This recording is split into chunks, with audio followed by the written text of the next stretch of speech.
Hey everyone, welcome to The Creek. My name is Jared Miller and I'm ministry lead here.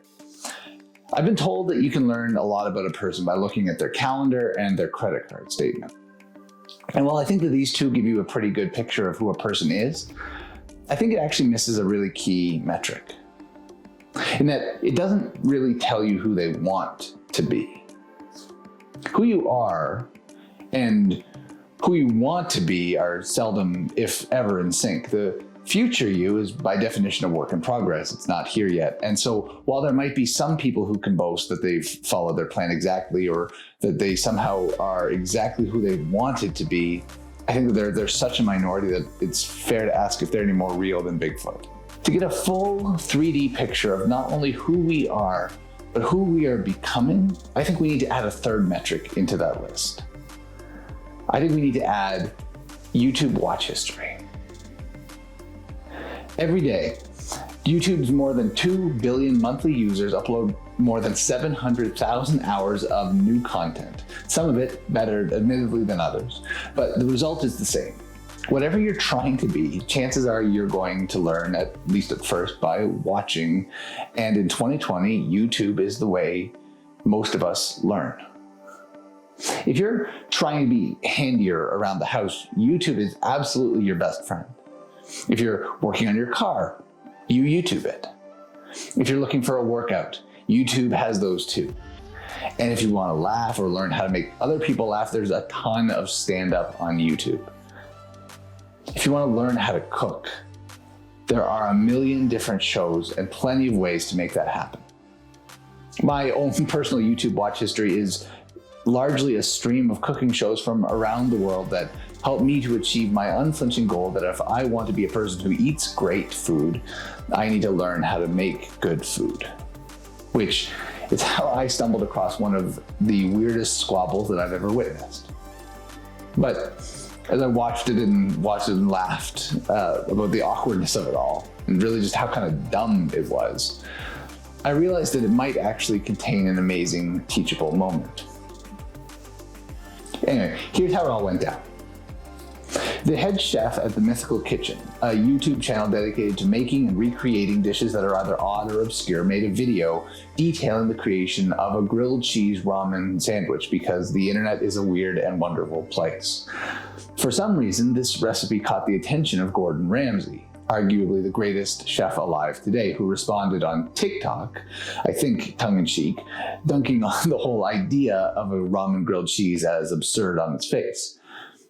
Mythical Kitchen then responded by calling onto the carpet, again also tongue-in-cheek I think, Gordon Ramsay's credentials as a critic of the grilled cheese. The evidence for which came from pulling up a video from Ramsay's own YouTube channel where he goes through step-by-step how to make an exceptional grilled cheese sandwich. The problem, as it was presented, was that the Gordon Ramsay grilled cheese is not by any standard an exceptional grilled cheese sandwich. It was, as several of the comments on that video point out, simply burnt toast around overpriced cold cheese, though it was technically a sandwich. The video then goes out of its way to remind us that Gordon Ramsay is really good at what he's good at, but basically carries a message that says, stay in your lane. But I think that there's another lesson here, because stay in your lane is about as close to a motto as 2020 is going to get. Stay in your lane becomes the echo chamber. It becomes demonization of the other. It becomes an unwillingness to work with people with whom we have disagreement. And it creates a community where we just don't know our neighbors, where we have the highest rate of social isolation in human history. Here, for example, in the area south of Fish Creek, roughly 80% of us live in what's called a detached house, which means that there are somewhere north of 40,000 houses south of Fish Creek, and each of those houses has presumably their own lawnmower. Right now, the median price of a lawnmower at the Home Depot here in Shaughnessy is $653.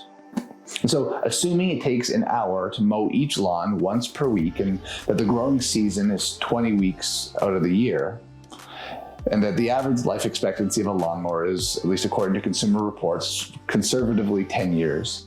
The average cost of mowing your lawn every week is about $3.50.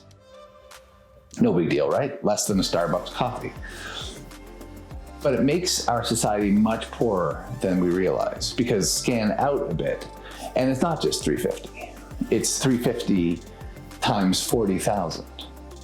Scan out, and that means that every week, $120,000 is spent every single week keeping lawns trimmed and neat here in the deep south of Calgary. That's $120,000 every week that can't go to charity. It's $120,000 every single week that cannot be invested in our community. More than $2.4 million every year goes to offsetting the cost of every family having a lawnmower, and that's just south of Fish Creek. Because the problem isn't logistical. How hard would it be to cut that number in half by splitting the cost of a lawnmower with just one neighbor? The problem is that we've been told to stay in our lane for so long that we don't know our neighbors well enough to figure out how to share that cost. The lesson that neither the Mythical Kitchen nor Gordon Ramsay seems to get is that it's supposed to be okay to step out of your lane. Because that's the only place where we have a real risk of failing. Gordon Ramsay failed spectacularly in the act of creating a grilled cheese sandwich, and he was faced with two choices: start over or gaslight his audience into thinking that a terrible grilled cheese is really somehow exceptional. The former would have been what most people do. Mythical Kitchen admits as much, but the idea of admitting failure even to ourselves is too often unthinkable for people at the top of their game. And what that means is that trickles down to the rest of us watching them on YouTube to figure out who we are becoming. And as a result, learning that being great means never admitting to failure. An unwillingness to fail keeps us from being seen, and it keeps us from being known. An unwillingness to fail keeps us more socially isolated and alone than an embrace of failure would. And if we really believe that there is a pandemic of loneliness and isolation, that mental health is a real issue that we have to tackle more seriously, then there is a moral and ethical obligation to embrace failure.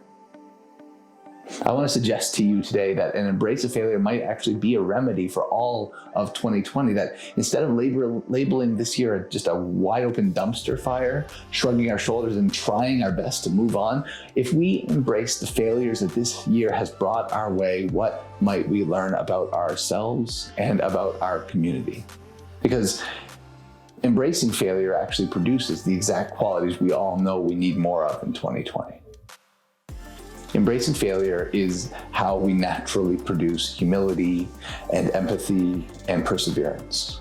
So for whatever time is left in this year, I hope that this weird internet feud reminds us to step out of our lane and fail and embrace it. For now, thanks for watching. Make sure you hit the subscribe button down below to stay on top of everything that's happening here at the Creek, because we've got a couple of big announcements coming your way in the next month that we are so excited to be able to share with you. For now, take care of yourselves and take care of each other, and we'll talk to you soon. All the best. Cheers.